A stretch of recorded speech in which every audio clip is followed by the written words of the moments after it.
Maverick 100.9, Aggie Land's country alternative. It's Corliss, and I'm so excited to catch up with Remi Mae again. Hello, how are you? Hello, I'm doing great. Thank you so much for having me, Corliss. It is wonderful to see you again. I totally fell in love with you from our first meeting, and we got to know each other really, really well. Of course, your last single was the Washing Machine song with Cody Canada, and girl, you had a lot of success for your first time out of the gate, just moving to Texas. Like, what did that feel like? Because I caught you right as you started. Yeah, right. I couldn't remember. We were discussing that, and I couldn't remember if we had talked right after it came out or right before, but it must have been right after. But yeah, I got to number 14 on the charts. I think at one point I hit like top 30 or something, and I called my mom and I was like, "Mom, I'm in the top 30!" And she was like, "Oh my gosh," we were freaking out, because it was my first single out, so I didn't have any expectations really. I didn't know what to expect. And then hit top 15, and I was like, this is not, I was kind of in denial. I was like, this is not happening. It's not happening. I don't really know where this is going. So, but yeah, 14. So I was lucky for that. Yeah, I mean, historically, in Texas country radio, just a new artist in general hitting top 15 is so rare. A female doing it is darn near impossible. It is an absolute unicorn. And I was working in Texas country radio back when I remember where I was. I couldn't tell you which year it was, though. It was either 2016 or 17. I think it was 17. I was in Mm-hmm. Stillwater, Oklahoma. And Brie Bagwell had her first number one single with a song called Call Me. And it was the only female artist that hit number one in the entire year. And Wow.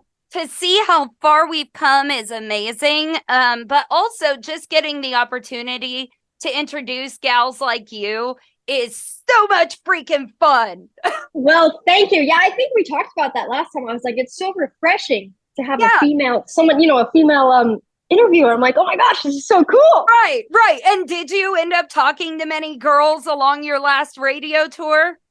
Yeah, so on the last radio tour, I think there was well, now we're pals. Her name's Mel in Brownwood. There was a couple girls, but like we talked about last time, it's pretty much male dominated. Yeah, it really is. And well, that kind of leads me to your second release, another duet. First off, Yes. so you're coming out of the gate with already some of the biggest names in Texas country, and you got the queen herself, Sunny Sweeney, to record with you. What The kind of queen. what kind of magic voodoo are you sprinkling on Texas? So so I just happened to get really, really lucky with these two artists to be on my first two singles out. So the first one, Cody, I opened for him, and when I still lived in Colorado, moved down here, started working for him.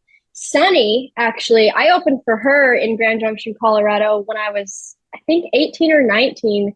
And we kind of struck a friendship. We started talking. So then when I moved down here and started recording that song, my producer, Dave Percival, he said, we need a really strong female background singer for you, on this song. And I said, I know a girl, you know. And so I contacted her. I said, hey, chick, you wanna come sing harmonies on this? And of course she was like, oh my gosh, of course. And I was like, I'll pay you, because that's how it works. And she was like, Yeah. no, no, no, no. She was like, you're not paying me. I'll be there. It's done. Let's do it. So, she came down to Wimberley to Yellow Dog, and she sang background. It's super sweet. That's just how she is. So yeah, it worked out. Really, really is how she is. And I'm actually just now learning that. I just met Sunny last year. And that was on Zoom, just like you and I. And then I did run into her at Steamboat. And Yeah. getting to see her was great. Her kindness was overwhelming. And then I go out to watch Brie Bagwell, and I'm watching Brie Bagwell say, Sunny Sweeney is my hero. And she's standing right at the side of the stage Oh, supporting her. And you, I'm still in the mindset of this is a new thing that we're seeing, and I'm so in love with it because we do have to help each other. And like I said, Sunny being the queen of all of it and taking a young artist like yourself and, just saying, no, I've got your back on this. That is so cool. And she's Absolutely also done it with Autumn Ragland. Like, we couldn't say enough good things about Sunny Sweeney. So we got to put that out there. Well, and I actually just opened for her in at Dosey Do's in the Woodlands last Thursday. And we talked before and after and hung out a little bit, but she said the same thing that she did the very first time I met her when I was like, I can't remember, 18 or 19. And she said, if you need any help, she said, text me. I said, I really appreciate that, because you never know, people will say things, but to have somebody there to actually, follow through on that, that's something else. So, it really is. And what about the song itself? Classic kind of thing. Where did this come from? So this song, it's special. I actually started writing this song before I even knew how to play the guitar. Oh. Yeah. So I wasn't even a professional musician yet. I started professionally at about 17, and I think I started writing this when I was 15 or 16, and just a little hook. So it talks about the hook of the song, the beginning of the chorus, it says blue eyes crying in the rain, talking about the Willie Nelson song. Mm-hmm. So it's talking about all these old songs and songs on vinyl. So really it's about showing up to your significant other's house, mm-hmm. Getting ready to go out, going to pick them up. And when you go to pick them up, they put the vinyls on. They have the vinyls on, and then you start dancing, and then one vinyl turns into another vinyl, and you never make it out of the house, because it takes you back in time when you're listening to stuff like that. So yeah, the hook of the song is blue eyes crying in the rain, that vinyl feels burning like a flame. So yeah, that is I see why that's so special. When I grew up with older music, and my dad only listened to vinyl. Right. And so, but my husband didn't grow up the same way. As a matter of fact, when I met him, he couldn't even name a Beatles song. Well, oh, wow. I know it's nuts. But since he met me, he learned a lot. And then after my dad's passing, I brought home a ton of his vinyl collection, obviously. Mm-hmm. And nothing makes my heart happier than when I walk in the house and Adam has one of my dad's old Waylon records on, or Roy Orbison. And yep. I don't know, it's the feeling of I passed something to him that brings him joy and all of that because my dad passed it to me, and special. That's the only Absolutely word for it. It's special, very special. Absolutely. So that's exactly what the song is about. Just that nostalgic, that nostalgic feeling that you get just simply from listening to one older music, but it being more special because it's on vinyl. So yeah, you have to do it with purpose. You have, when Absolutely. You're listening to a vinyl, you're not just asking your Alexa to play some playlist, which you can ask Alexa to play Maverick now, by the way. But hey Alexa, if you want to listen with purpose and you're really ready to listen to music, you throw on a record. That is what it is. Oh, girl, you are such a soulmate of mine. I just love it. Twin flame? Can you say twin flame? Yes, please. I'm not dyeing my hair brown, though. I can't. I literally signed a contract like a decade ago. That's so funny that you say that, because I just brushed my hair earlier and I was like, this is so funny because she has like platinum blonde and I have like really, really almost black hair right now, which this is a little bit darker than my natural color, but I was like, this is perfect. We're just meant to be, Every blonde needs a brunette. You are the buttercup to my bubbles. You may stop it. Okay, good. I was thinking like, shoot, she's too young for a Powerpuff Girls reference. Oh, absolutely. Absolutely. I love the Powerpuff Girls. Well, we'll be back with Remi Mae to talk more about everything that we love and discover more about her move to Texas. But first, we got to hit you with this brand new single, Remi Mae with the one and only Sunny Sweeney and Classic Kind of Thing on Maverick 100.9. Due to copyright, Brian Broadcasting is not licensed to air this single for you in podcast form, but you can now find it anywhere that you stream and download music. And today's interview continues now. Maverick 100.9, you just heard the latest from Remi Mae and Sunny Sweeney, Classic Kind of Thing. Remi, you are quickly becoming one of my favorite new artists. I'm loving that you found yourself in Texas kind of the same way I did. We'll give a little bit of backstory. She's from Colorado. I'm from Kansas.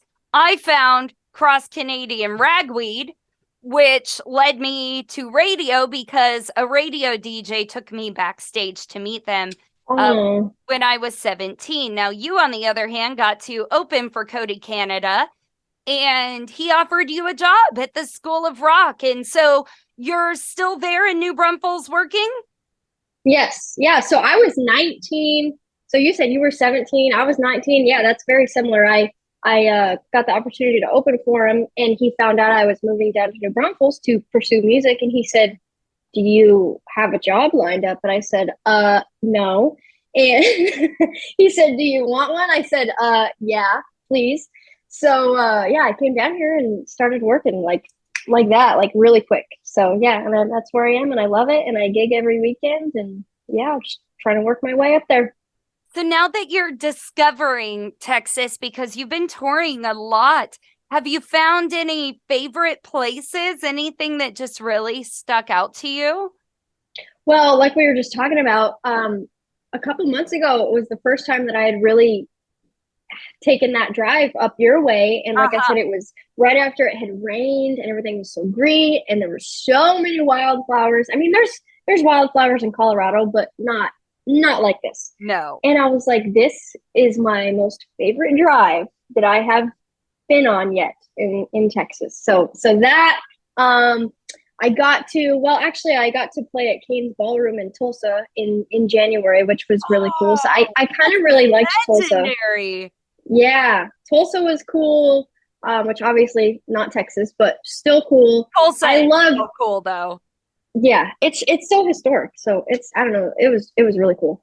And then Wimberley, where I recorded, which is where Yellow Dog Studios I have heard Reagan Quinn records there, and yes, she's always told me that is her peaceful place. Like even the studio itself is surrounded by greenery and a river, and yes, I need to it's on my Texas bucket list. I am telling you, I am such a little gypsy here. It's crazy. I'll tell you what, you come down, I will meet you there. My sister just came to visit me because she still lives in Colorado, and I took her out to the studio and she loved it too. But yeah, you're right. It's got the Blanco River running right next to it. It's in Dave Percival's old house. They really have it's just a nice little, it's a chrysalis out there is what it is. It's a perfect little cocoon.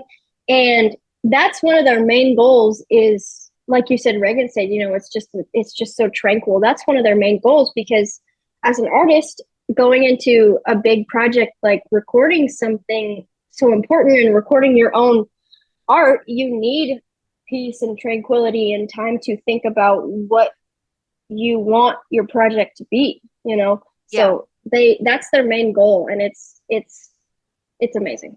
Yeah, you got to get the hustle and bustle out of your head and really focus on music. And yeah, they have created such a good place for artists to do that there. So deal, yes. Girl, we're going to have a little girly meetup in Wimberley. And speaking of the studio, so you put out these 2 singles to radio. Any update on an album or anything like that? So many people ask me that here. So technically my full EP came out, is on streaming and everything. That came out in January. And so I've got another single to go to you guys I actually don't know what month it's coming out, but it's called August Nights. That's a little preview. It's called August Night. Cute. So that will go to you guys a little bit later. But yeah, Cause the Kind of Thing just came out yesterday, and everybody's always asked me, they're like, well, what's your next project? What are you going to do next? And I'm I like, know. listen, I'm still learning these. I need to be the good mentor in your life that's like, no, focus on your craft. Don't do that. But I'm excited for you too. It's hard to be both ways. It is. It's and I'm the same way too, because, as an artist, people are, always asking about the future, which is good and it's flattering. But I have to remind myself, it's okay that I'm not writing every single day. It's okay that I have other stuff going on in my life. I gotta, take it easy, go take my time, go sit by a river. And if something comes to me, write it down. If not, just hang out, That's a word of advice to any musician or aspiring musician that could be listening. It does come to a point where it is your job to make music. So let everything come as naturally as possible in the beginning, and always have a notepad on you. Always. Or a napkin or a Kleenex or anything on you to write something down, because later down even you, look at you, you've been collecting songs since you were literally a child. You're just now recording those songs. Right. Humongous artists in incredible studios. Keep them in your back pocket. Hoard them more than money, man.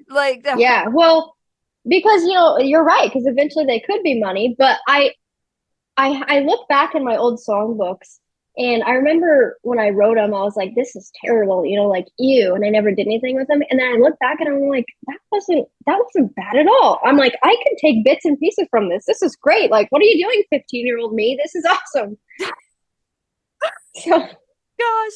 No, that is all great advice. And I'm glad you're taking it. Of course, you are in the best learning space there is. You're in New Braunfels, spending time with great artists. You are also teaching and passing the gift of music on to a younger generation, and the impact that's going to have is not only going to be impactful for them, but very inspiring for yourself as well.